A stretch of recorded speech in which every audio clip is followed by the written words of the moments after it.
Welcome back guys, my name is Ishant Arora and I am a live streamer जो कि morning में 9:15 से लेके 3:30 तक यूट्यूब पर लाइव स्ट्रीम करता है एंड एक अपना एनालिसिस शेयर करता है कि कहाँ से मार्केट के मूव की क्या पॉसिबिलिटी है। एंड आज मैं लेकर आया हूँ कुछ ऐसे क्वेश्चन जो मेरे लाइव स्ट्रीम में बार बार पूछे जा रहे थे कि सर हम स्टॉप लॉस कैसे लगाएं, पोर्ट चार्ट को देख के लगाएं या प्रीमियम चार्ट को देख के लगाएं। सेकंड है राइट सिलेक्शन और स्ट्राइक प्राइस। अगर हम निफ्टी को देख रहे हैं कि करंटली निफ्टी 24,000 के ऊपर है एंड हम वहां से अजम्पशन लगा रहे हैं कि मार्केट यहाँ पे लेवल ब्रेक करके अपसाइड मोमेंटम देगा, तो हमें क्या करना चाहिए? 24,000 की कॉल लेनी चाहिए या 24,200 की कॉल लेनी चाहिए या फिर 23,800 की कॉल लेनी चाहिए? इसका हम सिलेक्शन कैसे करेंगे, यही हम इसके अंदर सीखेंगे।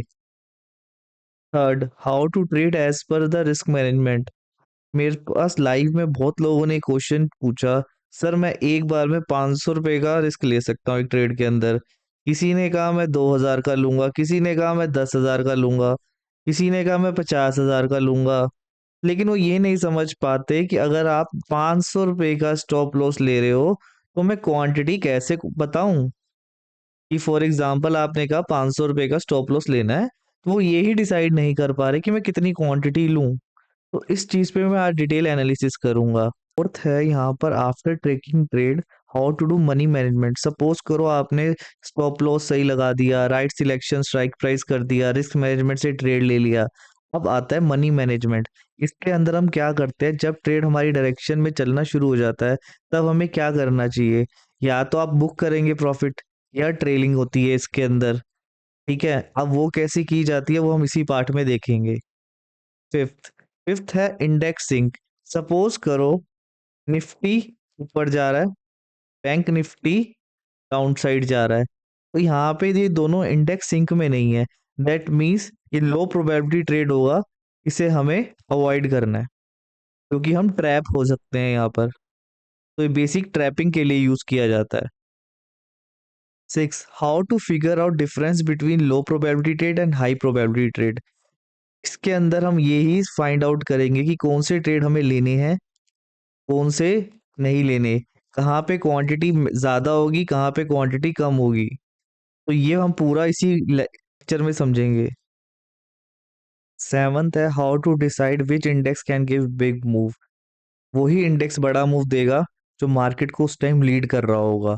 उसी को मैंने यहाँ पर बताया है ड्राइवर। क्या वो ड्राइवर निफ्टी है या बैंक निफ्टी है? क्या बैंक निफ्टी अपसाइड ज्यादा जाना चाहता है या निफ्टी ज्यादा जाना चाहता है? तो यही हम पूरे इस लेक्चर में समझेंगे। सो गाइस, अब चलते हैं हमारे टॉपिक के ऊपर जो है रिस्क मैनेजमेंट। भी मैंने क्वेश्चन को ना शफल कर दिया है, मतलब कुछ क्वेश्चन मैंने अप एंड डाउन कर दिए हैं ताकि आपको बेटर अंडरस्टैंडिंग हो और बेटर समझ आए। सो अब हमने यहाँ पे क्वेश्चन लिया है, ट्रेडिंग के टाइम आपने ये तो डिसाइड कर लिया कि मैं 500 रुपये का स्टॉप लॉस लूंगा या 5,000 का स्टॉप लॉस लूंगा। ठीक है, कितने लॉट आएंगे ये कैसे डिसाइड होगा?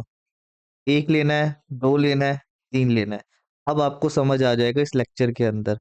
आपको सबसे पहले करना क्या है, सबसे ऊपर यहाँ पर मैंने एग्जाम्पल दे रखा है और ऊपर लिखा हुआ एक फॉर्मूला।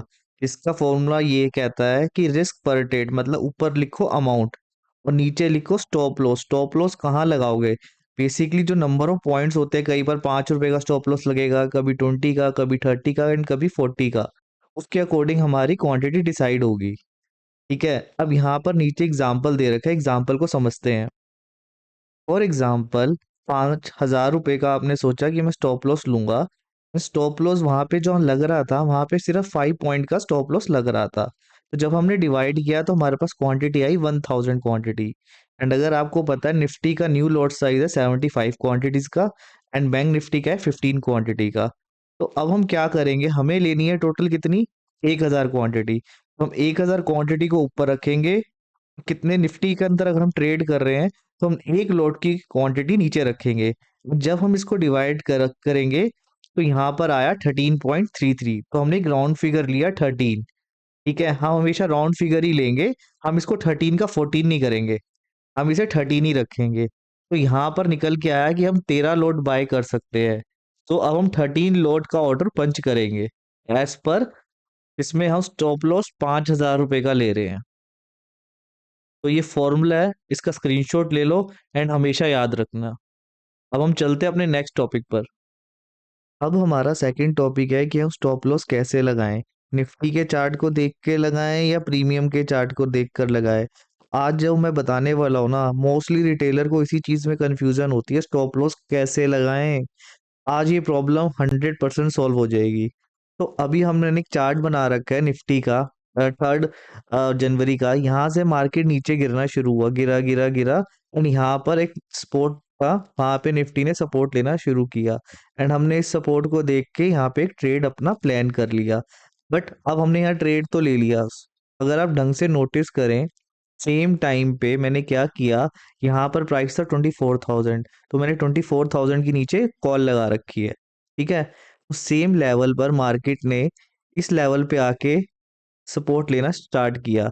तो मैंने इसी कैंडल पे ट्रेड अपना प्लान कर लिया था कि मैं इस कैंडल पे ट्रेड लूंगा।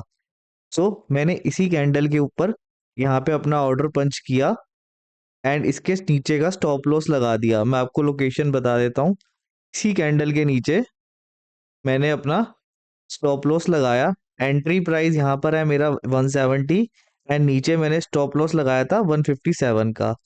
तो बेसिकली 13 पॉइंट का हमारा यहाँ स्टॉप लॉस हो गया। तो इस तरह स्टॉप लॉस लगता है। बट इसमें एक और भी चीज़ है जो मैं आपको आगे एक्सप्लेन करूंगा। उसमें क्या होता है, जब एक्सपायरी होती है, जैसे निफ्टी की एक्सपायरी होती है वीकली मंथली, तो एक्सपायरी पे थोड़ी इसमें चेंजेस होते हैं स्टॉप लॉस लगाने में, वो मैं आपको आगे एक्सप्लेन कर दूंगा। बट नॉर्मल डेज में आप ये यहाँ पे स्टॉप लॉस लगा सकते हैं। नेक्स्ट कॉन्सेप्ट है मनी मैनेजमेंट का। अभी थोड़ी देर के लिए जो इमेज आपको दिख रही है, इस पर ध्यान मत देना, ठीक है। अब सपोज करो आपने ट्रेड ले लिया, ठीक है। स्टॉप लॉस हमारा है यहाँ पे 500 रुपये, ठीक है। लेट्स से ये निफ्टी का चार्ट है, ठीक है। एंड यहाँ से मार्केट नीचे से आया एंड यहाँ पे आपने एक ऑर्डर पंच किया रीटेस्ट के ऊपर एंड इसके नीचे का स्टॉप लॉस लगा दिया जो कि है 500 रुपये, ठीक है। अब यहाँ पे ना 2 से 3 केस बनेंगे। हम मनी मैनेजमेंट ट्रेड लेने के बाद कैसे करते हैं वो देखते हैं। अब यहाँ पर क्वेश्चन आता है, मेरा स्टॉप लॉस 500 था, ठीक है, एंड मार्केट ऊपर गया, क्या हम यहाँ तक वेट करें या हमारा रिस्क रिवॉर्ड था 1:2, मतलब हमने रिस्क पे लगाया पैसा 500 रुपये, ठीक है, एंड हमें अभी प्रॉफिट हो रहा है 1,000 रुपीज का। हम प्रॉफिट को बुक करें या हाफ बुक करें, क्या करें, या एक न्यू कॉन्सेप्ट होता है ट्रेल। अब हम देखेंगे इन तीनों कॉन्सेप्ट को कैसे यूज करना है राइट वे में। तो ट्रेल कॉन्सेप्ट क्या होता है कि हम अपनी कुछ क्वांटिटी को बुक कर लेते हैं एंड कुछ क्वांटिटी को हम टारगेट तक वेट करते हैं। सो इसके अंदर हम क्या कर सकते हैं, या तो हम 80% क्वांटिटी को यहाँ पे बुक कर लो, 20% को ट्रेल करो, ठीक है, या 50 बुक कर लो, इसे कहते हैं 50-50 रूल। थर्ड रूल होता है 70-30, कि 70% क्वांटिटी को बुक करो एंड रेस्ट को ट्रेल करो।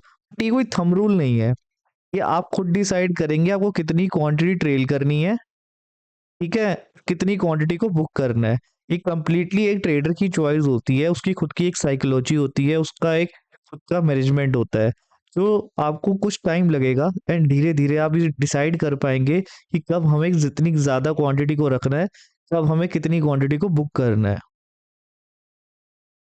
अब इसके अंदर एक सेकंड केस होता है जहाँ पे ट्रेडर कहता है कि मैं अपना प्रॉफिट को बुक ही नहीं करना चाहता। तो उस केस में हम ये गेम प्ले कैसे करते हैं, ठीक है। जैसे ही ट्रेड हमने एग्जीक्यूट किया एंड हमें प्रॉफिट होना स्टार्ट हो जाता है, ठीक है, तब ट्रेडर क्या करता है वो हम अब सीखेंगे एंड जो हम सीखेंगे इस डायग्राम की हेल्प से। सो डायरेक्ट डायग्राम पे चलते हैं।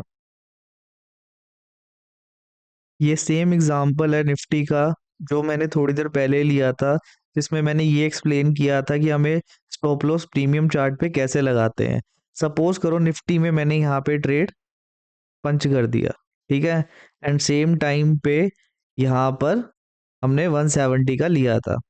अब जैसे जैसे यहाँ पर ऊपर कैंडल्स जा रही है ना, मैं पता है क्या करूंगा, स्टॉप लॉस जो यहाँ पर था पहले, ठीक है, उसके बाद मैं स्टॉप लॉस को शिफ्ट कर दूंगा इस कैंडल के नीचे। तो ये हो गया हमारा स्टॉप लॉस 2। के बाद ये ग्रीन कैंडल बनी, तब मैं स्टॉप लॉस को और ऊपर शिफ्ट कर दूंगा, ठीक है। और जहां तक मार्केट अपसाइड ले जाएगा ना, मैं ऐसे करते करते अपने स्टॉप लॉस को शिफ्ट करता जाऊंगा एक बड़े टारगेट की उम्मीद में। तो इस तरह होता है स्टॉप लॉस को शिफ्ट करना। तो फाइनली अब हम अपने सारे केसेस को कंक्लूड करेंगे। सो हमारा पहला केस था trade as per profit trailing. इसमें हम क्या करते थे, जैसे ही हमारा प्रॉफिट हुआ कुछ हम बुक करेंगे और कुछ पार्ट हम ट्रेल करेंगे, टारगेट तक मतलब वेट करेंगे हम, ठीक है। इस केस के सेकंड केस के अंदर था हम स्टॉप लॉस को ट्रेल करेंगे, 1 रुपया भी हम प्रॉफिट बुक नहीं करेंगे। इस केस में क्या होता है, जैसे ही आपने ट्रेड में एंटर किया, लेट्स से यहाँ पे कोई सपोर्ट जोन था एंड आपने इस कैंडल पे एंट्री कर ली। अब जैसे जैसे ये ऊपर जाता जाएगा, जैसे जैसे यहाँ से ऊपर कैंडल बनती जाएगी, सपोज आपका पहला स्टॉप लॉस ये था, ठीक है, एंड जैसे ही ऊपर गया आपने स्टॉप लॉस यहाँ डाल दिया, उसके बाद आपने इस कैंडल के नीचे स्टॉप लॉस डाल दिया, ठीक है, एंड उसके बाद आपने स्टॉप लॉस 4। जैसे जैसे कैंडल्स बनती जाएंगी आप अपना स्टॉप लॉस को ऊपर ट्रेल करते जाएंगे, ठीक है। थर्ड केस आता है तो अभी तक हमारा यहाँ पे डिस्कस नहीं हुआ है, अब हम वो केस डिस्कस करते हैं। सपोज आपने यहाँ सोचा मैं स्टॉप लॉस लेने को तैयार हूँ 500 रुपए का, ठीक है, आपने 500 रुपीज का स्टॉप लॉस के लिए आप लेकर आपने एक एंट्री पंच करी एंड ट्रेड आपके प्रॉफिट में जाना शुरू हो गया। अब इस केस के अंदर क्या होता है, हमने रिस्क लिया 500 रुपीज और हमने रिस्क रिवॉर्ड रखा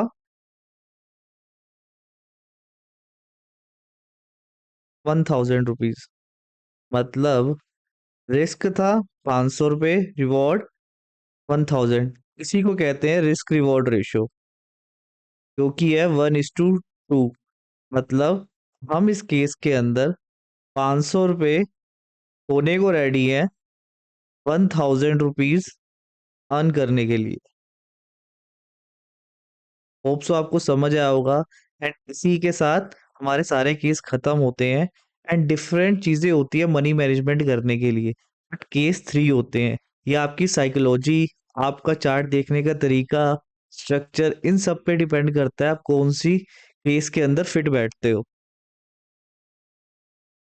फाइनली अब हम आ चुके हैं राइट स्ट्राइक प्राइस सिलेक्शन के ऊपर, जो कि ट्रेडिंग के अंदर बहुत इंपॉर्टेंट रोल प्ले करता है and topic of the day भी यही है। बट इसको समझने से पहले ना आपको कुछ चीजें और समझनी पड़ेगी, इसलिए मैंने एग्जांपल ले रहा हूँ, ठीक है, ताकि आपको एक एक चीजें ना एकदम क्लियर हो जाए। यहाँ पर हम समझेंगे सबसे पहले ऑप्शन क्या होते हैं, क्योंकि ऑप्शन बिना समझे आप ये गेम नहीं खेल सकते। ऑप्शन कुछ नहीं होता, ऑप्शन का सिंपल सा मतलब ये होता है कि वो एक ना बैटिंग इंस्ट्रूमेंट है, ठीक है। अब बैटिंग इंस्ट्रूमेंट में क्या होता है, मैं यहाँ लिख देता हूँ, आप भी मेरे साथ साथ अपने नोट्स बना ले। बैटिंग हो रही है एक तरह की, अभी आप सब कुछ भूल जाओ, अभी मैं यहाँ से ना ये सारा टॉपिक डिलीट कर रहा हूँ, बस आप इस इमेज को देखो। यहाँ पर दो पर्सन ए एंड बी दोनों बैठ के क्रिकेट मैच देख रहे थे एंड तभी एक जो पर्सन है उसके मन में आया क्यों ना इस मैच पे बैटिंग करी जाए, बट यहाँ पर ही किसी बुकी को तो जानता ही नहीं था। तो अब क्या करें, इतने में बी ने ऑफर किया क्यों ना हम आपस में बैटिंग खेल ले। तो ए इस चीज को देख के रेडी हो गया कि हाँ मैं रेडी हूँ बैटिंग करने के लिए। उस टाइम क्रिकेट में स्कोर चल रहा था 100 एंड कोहली खेल रहा था। तो ए कोहली पे ही बैट लेना चाहता था, अभी 100 रन बन चुके थे एंड नेक्स्ट बॉल डलनी थी। तो इसने बेट क्या करा कि मुझे लगता है कि कोहली 100 से प्लस रन मारेगा। तो बी कहता है बेट लगा ले 200 रुपए की, ठीक है। बट यहाँ पे प्रोबेबिलिटी कितनी है, 100 तो बन ही चुके हैं, 100 से 1 रन ऊपर बढ़ने की प्रोबेबिलिटी कितनी है, 50%। बन भी सकते हैं और हो सकता है नेक्स्ट बॉल पे आउट हो जाए। बट ए जो है उसके पास पैसे ही नहीं थे 200 रुपीज। उसने कहा नहीं यार ऐसे तो नहीं है। तो बी ने एक नेक्स्ट ऑफर दिया। नेक्स्ट ऑफर में उसने बोला कि तू बैट ले ले 150 प्लस की, ठीक है। इसमें मैं तेरे से 150 रुपीज लूंगा। बट यहाँ पर अगर आप सोचो 100 बनने की, 100 से सॉरी प्लस बनने की प्रोबेबिलिटी इक्वल है, बट 150 प्लस जाने की प्रोबेबिलिटी कम है, लेट्स से 30% है, ठीक है। तो ए कहता भाई 150 भी नहीं है, मेरे पास तो सिर्फ 100 रुपीज है। तो बी ने नेक्स्ट और लास्ट ऑफर दिया, क्या तू बैट कर ले कि इस मैच में कोहली 300 प्लस बनाएगा, जिसकी प्रोबेबिलिटी सिर्फ 10% थी, ठीक है। तो हम यहाँ पर अगर एक चीज नोटिस करें तो यहाँ पर हो क्या रहा है, जैसे जैसे प्रोबेबिलिटी गिरती जा रही है वैसे वैसे प्राइस, जो बैटिंग का प्राइस है वो भी गिरता जा रहा है। शेयर मार्केट के अंदर आपको एक चीज हमेशा याद रखनी है, अभी मैं इसे पूरा कॉन्सेप्ट नहीं बता रहा, सिर्फ शॉर्ट में बता रहा हूँ आपको, जब भी बेट करनी है ना वो मिनिमम 50% पे करनी है। 50%, या तो 50% हो या उससे ज्यादा हो, उससे कम ना हो। बस इस चीज का ध्यान रखो, ताकि आपको जो हमारा सिलेक्शन ऑफ स्ट्राइक प्राइस है ना उस एकदम समझ आ जाए। अब हमारा कॉन्सेप्ट आता है कि हम निफ्टी में कैसे राइट स्ट्राइक प्राइस सिलेक्ट करें, क्योंकि जब ए और बी बैट कर रहे थे तो ये अपनी मर्जी से कोई भी रन एज्यूम कर रहे थे, 100, 150, 300। बट इंडियन स्टॉक मार्केट में जो बेसिकली हमारा एक्सचेंज है, उन्होंने एक फिक्स कर रखा है कि आप इसी प्राइस पे ही बेट ले सकते हैं, पर्टिकुलर वो प्राइस होते हैं जिस पे हम बेट लेते हैं, ठीक है। अब वो बेट के प्राइस कौन से होते हैं उसे मैं दिखाता हूँ।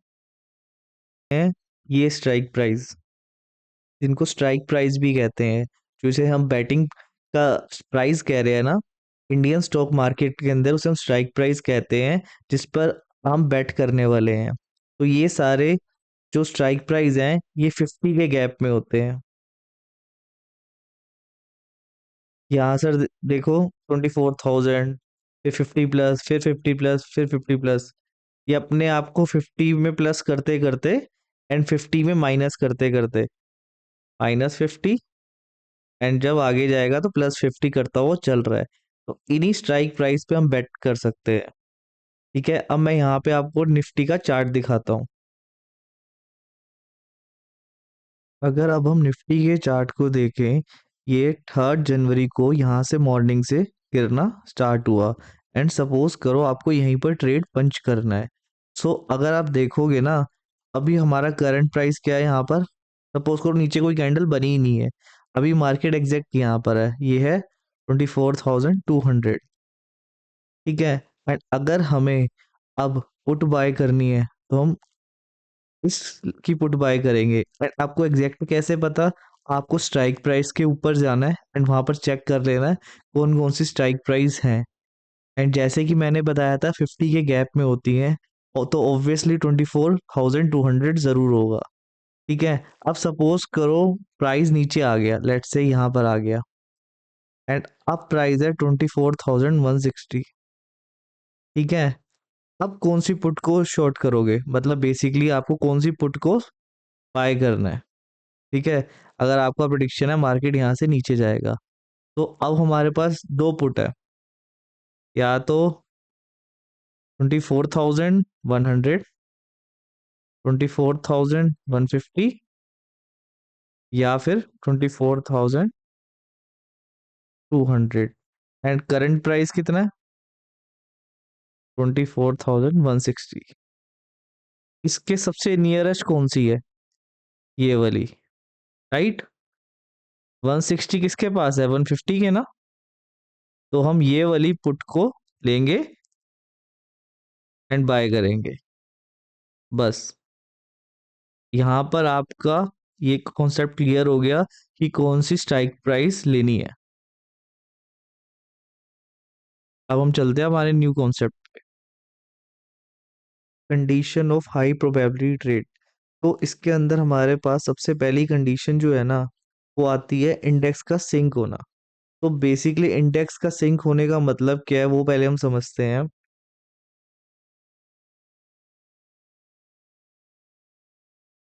हमारे पास यहाँ पर जब हम ट्रेडिंग करते हैं हमारे पास यहाँ पर होते हैं दो इंडेक्स, एक होता है निफ्टी,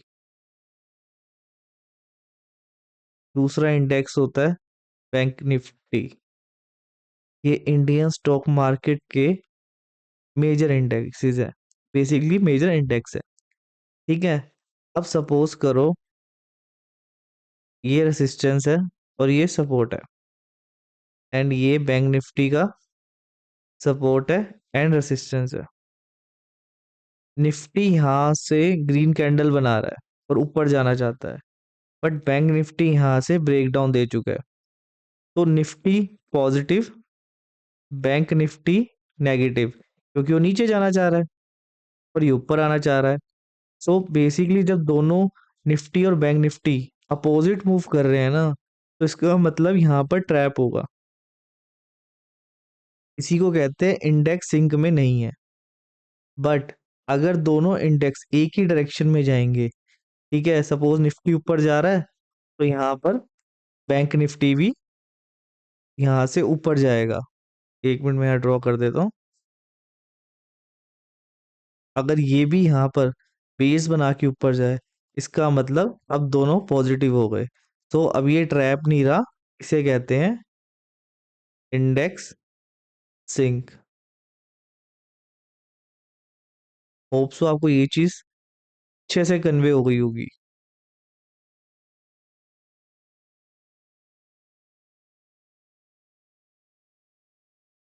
गाइस अब हमारा है केस नंबर 2। केस नंबर 2 में क्या है, जो निफ्टी है ये तो यहाँ पर बेस बना के ऊपर जाना चाहता है, तो निफ्टी हो गया पॉजिटिव, एंड बैंक निफ्टी ने यहाँ ब्रेक डाउन दिया तो और वो नीचे जाना चाहता है। ठीक है, अब हो गया ये नेगेटिव। इंडेक्स यहाँ पर सिंक में नहीं है। इस केस के अंदर क्या होता है, निफ्टी पूरी कोशिश जान लगाएगा ऊपर जाने की और बैंक निफ्टी जान लगाएगा नीचे जाने की। तो होगा क्या, एक इंडेक्स को हार माननी पड़ेगी। ठीक है, अगर निफ्टी ने हार मानी तो ये भी नीचे आ जाएगा और ये नीचे ही जा रहा था तो पहले ही, केस 1। ठीक है, इसके अंदर या होगा क्या, निफ्टी इतना जोर लगाएगा बैंक निफ्टी को ऊपर लेकर आ जाएगा। ठीक है, ऐसे केसों में हम क्या करते हैं, ट्रेडिंग नहीं करते और वेट करते हैं कि एक इंडेक्स दूसरे इंडेक्स को कॉपी करे। अदरवाइज बहुत बड़ी कैंडल बनती है, बहुत बड़ी। और इवन कई बार क्या होता है, जो हमने सिस्टम में स्टॉप लॉस लगा रखा होता है ना, वो भी हिट नहीं होता। तो इस चीज का हमेशा ध्यान रखना। हमारा जो नया कॉन्सेप्ट हो इसी से रिलेटेड है, ऑप्शन बायर। हमें क्या चाहिए, मोमेंटम। तभी हमारा पैसा बनेगा जब एक साइड मूव आएगा, अप साइड आए या नीचे की तरफ आए, डाउन साइड आए। ठीक है, और वो कब आएगा, जब एक ब्रेकआउट होगा, से पहले वो नहीं आएगा। तो हमेशा याद रखना जब भी आप ट्रेड प्लान करो, आपको सपोज करो ये चार्ट है, सपोर्ट और रेजिस्टेंस है, मार्केट यहाँ बीच में घूम ही जा रहा है, थोड़ा ऊपर ना ना इस पॉइंट पे आ रहा है ना इस पॉइंट पे आ रहा है, तो यहाँ पर हमें कोई ट्रेड नहीं लेना। यहाँ पर हमारा कोई भी ट्रेड नहीं है। ठीक है, हमें किस चीज का वेट करना है, या तो मार्केट ऊपर की तरफ ब्रेकआउट दे या नीचे की तरफ दे। जब तक ये लेवल नहीं टूटेगे ना, तब तक आपका यहाँ पे कोई ट्रेड नहीं है, अदरवाइज आप ट्रैप हो जाओगे। ठीक है, बट इसमें एक सेकंड केस बनता है। वो क्या है, सपोज करो ये निफ्टी का चार्ट है, ठीक है, और ये बैंक निफ्टी का चार्ट है। तो इस केस के अंदर इंडेक्स सिंक में है। सिंक में कैसे है, दोनों प्राइस यहाँ से शुरू यहाँ पर था, ठीक है, और इसका प्राइस भी यहाँ था। ठीक है, कुछ भी हो सकता है, एंड दोनों ने यहाँ से जर्नी स्टार्ट करी और ऊपर आके रुक रहे हैं। ये यहाँ रुक रहा है और ये यहाँ रुक रहा है। अब क्या है, यहाँ से दोनों पे क्या है, रेसिस्टेंस। सो इंडेक्स तो सिंक में है, और यहाँ पर हम ट्रेड प्लान कर सकते हैं डाउन साइड का, और टारगेट होगा ये पॉइंट बेसिकली यहाँ तक आना चाहिए, और सेम निफ्टी के अंदर। ठीक है, सो हम ऑप्शन बायर हैं, हमें चाहिए मोमेंटम। मोमेंटम के लिए हमारे दो ही केस बनते हैं, या तो वो ब्रेकआउट कर दे, ठीक है, या बोथ इंडेक्स यहाँ मैंने मेंशन की है, सपोर्ट ले डिमांड जोन पे। डिमांड जोन क्या होता है? डिमांड जोन और सपोर्ट एरिया, ये दोनों सेम होते हैं। ठीक है, जैसे यहाँ पर है, और ये ऊपर वाले को जिसको हम रेसिस्टेंस कहते हैं ना, इसे कहते हैं सप्लाई जोन। ठीक है, एंड जहां पर ये दोनों कंडीशन फुलफिल ना हो, तो वो कौन सा ट्रेड है? Low probability trade. That's it. तो finally last topic of the day, driver of the market. Basically driver यहाँ पर मैं कह रहा हूँ निफ्टी को और बैंक निफ्टी को, और इन्हीं दोनों से हमें पता चलेगा कौन सा इंडेक्स आज बड़ा मूव देगा, निफ्टी बड़ा मूव देगा या बैंक निफ्टी बड़ा मूव देगा। इसी को देखकर ही ना हम डिसाइड करते हैं कि हम एंट्री किस में बनाएं, निफ्टी और बैंक निफ्टी। तो चलो अब इसको को हम समझते हैं। यहाँ पर हमारा पहला केस है साइज ऑफ कैंडल। इससे हम डिसाइड करेंगे कि हमें किस पे बेट करना है, निफ्टी पे या बैंक निफ्टी पे। सपोज करो निफ्टी ने दिया ब्रेकआउट, बैंक निफ्टी ने भी ब्रेकआउट दिया, बट ब्रेकआउट के बाद यहाँ पर निफ्टी क्या कर रहा है और बैंक निफ्टी क्या कर रहा है? बैंक निफ्टी यहाँ बना रहा है बड़ी candle, green candle, basically momentum show कर रहा है कि मैं ऊपर जाना चाहता हूँ। ऑन द अनदर हैंड यहाँ पर निफ्टी ने ब्रेकआउट तो दिया, बट एक छोटी छोटी कैंडलें बना रहा है डोजी टाइप। तो इससे हम प्रिडिक्ट करते हैं कि आज इस कैंडल का साइज बहुत छोटा है, इस पे मोमेंटम कम रहेगा, इसलिए हम दूसरे इंडेक्स या बैंक मतलब बैंक निफ्टी पर हम बेट लगाएंगे। तो साइज ऑफ द कैंडल बहुत मैटर करता है हमें ये जानने में कि मोमेंटम कैसा रहेगा। ठीक है, अब हम चलेंगे इसके सेकंड केस के ऊपर। का सेकंड केस है नेक्स्ट लेवल सपोर्ट और रेजिस्टेंस। मतलब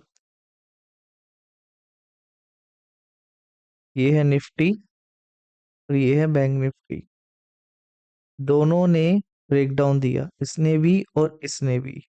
बट बैंक निफ्टी का नया लास्ट बेसिकली ये एक सपोर्ट है, नेक्स्ट सपोर्ट जो बहुत दूर है, इसके बीच में बहुत ज़्यादा डिस्टेंस है। बट निफ्टी के नीचे बहुत पास में ही सपोर्ट है, इससे हम ये जज करते हैं कि ये यहाँ पर जाके रुक जाएगा, हमें कम मोमेंटम खेलने को मिलेगा, कम पैसा मिलेगा।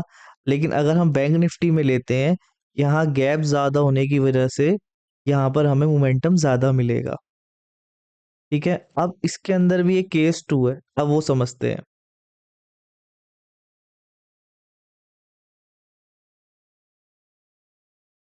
अब ये है हमारा सेकंड केस, ये है निफ्टी का चार्ट, ये है बैंक निफ्टी का चार्ट। अब यहाँ पर हो क्या रहा है, 24,300 पे मार्केट था, एंड यहाँ से इसने ब्रेक डाउन दे दिया। सेम 51,000 पे था, यहाँ पर इसने ब्रेक डाउन दे दिया। लेकिन हमने अपना ट्रेड पंच किया बैंक निफ्टी के अंदर। क्यों? क्योंकि 51,000 एक साइकोलॉजिकल लेवल है। अब ये क्या होता है ये मैं कभी बाद में समझाऊंगा। जब भी ये राउंड फिगर वाले जो लेवल्स होते हैं ना, जब ये ब्रेक करते हैं, तब मार्केट में एक बहुत बड़ा मूव आता है, क्योंकि जो ऑप्शन सेलर होते हैं ना, उनकी मैक्सिमम पोजीशन यहीं पर होती है। ठीक है, अब let's say 24,000 psychological level, 24,500 psychological level, 25,000 psychological level, और जो बीच के लेवल होते हैं ना, जिनके बीच में आते हैं, वो इतने इंपॉर्टेंट नहीं होते। अब अगर बैंक निफ्टी की बात करूं, तो 51,000 साइकोलॉजिकल लेवल, 51,500, बेसिकली 500 के गैप में जो लेवल होते हैं ना, उसे कहते हैं PSY लेवल, साइकोलॉजिकल लेवल। ठीक है, तो इस केस के अंदर हमने बैंक निफ्टी में पुट ली, निफ्टी में नहीं ली क्योंकि वहां पर 24,300 था जो कि साइकोलॉजिकल लेवल नहीं है, एंड 51,000 बैंक निफ्टी में साइकोलॉजिकल लेवल है। ठीक है, यही एग्जाम्पल आपको हमेशा याद रखना है। एंड आने वाले सीरीज में एक एग्जाम्पल जो भी अभी तक हमने सीखा है, हमारे जितने टॉपिक है ना, उसको मैं लाइव मार्केट में इसके एक वीडियो बनाकर जरूर डालूंगा। ठीक है गाइस, तो आप इन चीज़ों का बहुत ध्यान रखना। तो चैनल को सब्सक्राइब कर दो एंड फॉलो करो। आज का लेक्चर हमारा खत्म हुआ।